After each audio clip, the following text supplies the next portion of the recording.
네. 굉장히 그 음모와 획책으로 인해서 계엄령을 활용했던, 그래서 왕이 찬탈을 했고, 그런 꼼수는 오래가지 못할 텐데도 한덕수는 굉장히 흠결하자 흠집이 많은 대통령 권한대행을 수행하면서 대통령 노릇에 심취해 있는데요. 외환은행을 절멸하는데 협력하고 법까지 바꿔서 론사가 인수하게끔, 외환은행 인수하게끔 조력까지 해주면서 뇌물까지 받았습니다. 그런데 이런 한독수가 중견기업 육성을 한다면서 범정부적 대책을 마련한다면서 뭔가 그런 걸 추진했는데, 맞춤형 기업 금융 지원 방안 등을 통해서 맞춤형 지원을 하겠다는데, 론사를 지원을 했고, 론사의 맞춤형 지원을 했고, 론사의 그런 외환은행 인수를 범정부적 대책을 마련해가지고 추경호와 한덕수가 굉장히 지원을 했기 때문에 외환은행 인수가 가능했거든요. 그래서 이런 사람이 어떻게 정계 요직 인물이 될 수 있고, 이런 부정직한 자가 나라 살림을 챙길 수 있는지, 실력이 없는 것을 우리가 몇 년 동안 검증 안 된 것을 모두가 봐왔습니다. 국고탕진만 했던 한독수는 무자격이고, 굉장히 그 공공기관과 여러 국회 등 방만 운영하는데 한덕수는 한 것이 없고, 재정 지출을 줄이지 않았으며 대형 증권사 수혜만 입게 했다.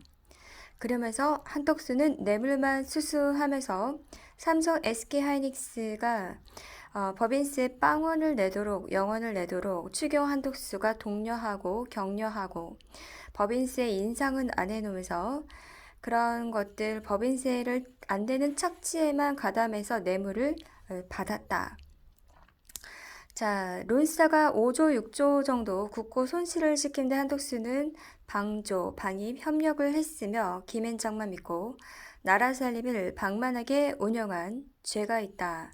그런 재정 운용을 해왔다. 고열을 뜯는 데만, 세수 부족의 원인을 고열 뜯는 데만 굉장히 몰입하고 국고 손실의 앞잡이가 되어서 굉장히 그런 실력이 없고 능력이 없는 한덕수가 이런 대통령 권한 대행의 자격이 없는데도 굉장히 지금 이재명을 협박을 하면서 어, 지금 대통령 노릇을 좀 연장을 하고 지연을 시키려는 한덕수에게 월권 발언을 했다면서 협박과 겁박을 또 하고 있습니다. 정부부 조직법상 제26조에 따라서 기획재정부, 교육부, 과학기술정보통신부, 외교부, 통일부, 법무부, 국방부, 행정안전부 이렇게 순으로 순번을 맡아서 대통령 권한대행이 할 수 있는데도 수행 자격이 있는 자들에게 굉장히 양보하지 않고 승계하지 않고 허술하게 대통령 권한대행을 맡고 있다라는 것이고, 지금 이 계엄을 통해서 한덕수가 대통령 권한대행이 됐기 때문에 최대 수혜자 한덕수는 굉장히 피의자로서 내수부진을 나 경기 하방에 대해서 아무런 대책이 없고 실력 능력도 없는데도 2022년 5월 10일부터 검증 안 된 것인데도 불구하고 이 한덕수가 권한대행을 맡고 있는 것이 굉장히 회의록도 없는, 부서도 없는 국무회의로 의결 종족수까지 맞춰가면서 대통령 권한대행을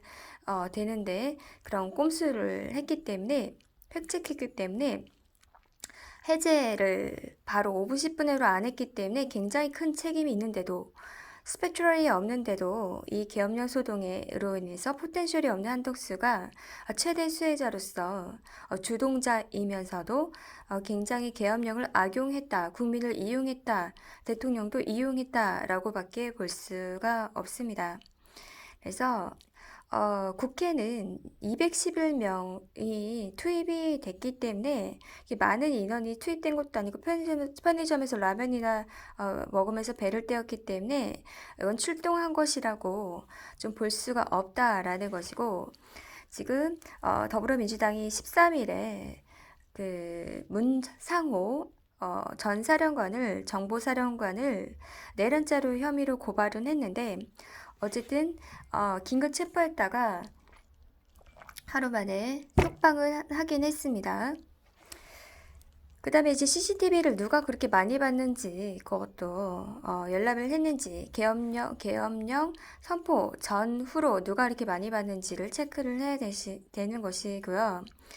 그 다음에 헬기 진입도 막았던 수도방위 사령부에 대해서도 처음부터 실패하려고 출동한 거기 때문에 이것도 좀 체크를 다시 한번 해봐야 되고 지금 그 거짓 진술을 여러 개 한 곽종근 전 사령관이 진술을 안 하는 것으로 지금 버틴길 것 같은데 문을 부수고 인원을 끄집어내라라는 그 거짓 진술을 했어요. 근데 이 비아폰은 숨겨놨어요. 이거는 거짓 진술한다는 것을 입증합니다. 문을 부수고 인원을 끄집어내라고 했는데 나는 안 했다 이렇게 해서 빠져나가고 싶겠지만 결과적으로 문을 부수고 인원을 끄집어내지 않았기 때문에 의결종족수 전에 인원을 이렇게 끄집어낸 것이 아니기 때문에 이것은 거짓 진술인 것이 확률이 높고 가능성이 높고 그 오전 그 1시 전에 그 3, 40분 사이에 이런 것이 이루어졌다, 통화가 이루어졌다 하는데 그럼 비아폰을 제출하면 되는데 숨겨놨어요. 그러니까 꿍꿍이가 있다, 거짓 진술이다라고 밖에 볼 수가 없어서 특정 사람부 그리고 그 자택 등을 압수수색을 했는데 비아폰을 확보를 못했어요. 어디다 숨겨놨는지 땅에 파놨는지 이것을 CCTV를 통해서라도 여러 개의 정보를 빨리 수집을 해서 이 비아폰을 확보해야지 거짓 진술만으로는 판결을 내리면 안 되거든요. 증거가 없이 거짓 진술로 그냥 얼버무리려고 하지만 어물쩍 넘어갈 수 없습니다. 그리고 김용원 전 국방부 장관도 자살 모드, 오리발 모드, 그리고 다시 진술 거부 모드인데 다시 한번 이것은 한덕수의 내란과 반역이 있음을 입증해 주는 것이다. 억울하면은 다 실토하시길 바라면서 국민을 속이지 마시길 다시 한번 바랍니다.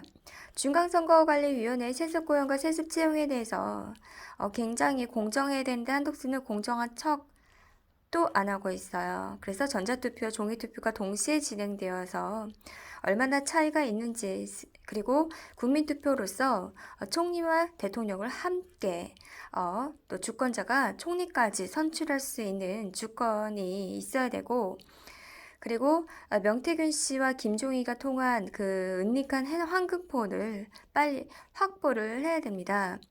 그래서 이제 퍼시큐션으로 번진 이 불길 해제할 수 있음에도 불을 안 끈 이 대통령 권한대행 승계하려고 이를 획책한 한덕수의 배신에 대해서 비트리얼이 필요합니다.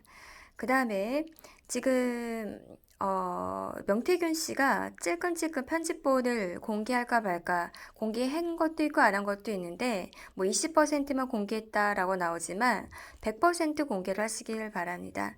그래서 누락된 내용이 엄청난 내용이라고 예고편 하듯이 보여줬는데 이렇게 시간만 끌지 말고 100% 공개를 하고 폰이란 폰은 다 꺼내서 제출을 해서 이런 것을 사실관계를 따져야 되고 이 명태균 씨와 굉장히 가까운 대통령 그 피선거권을 아직 없는 이준석에 대한 것도 만 40세 때문에 그런 제한 때문에 피선거권이 아직은 없는데 이준석에 대한 실체까지 명태균 씨의 이준석의 폰을 확보를 해서 명태균 씨의 거짓에 어떤 것이 거짓이고 어떤 것이 사실인지 밝힐 필요가 있다. 다시 강조를 드립니다.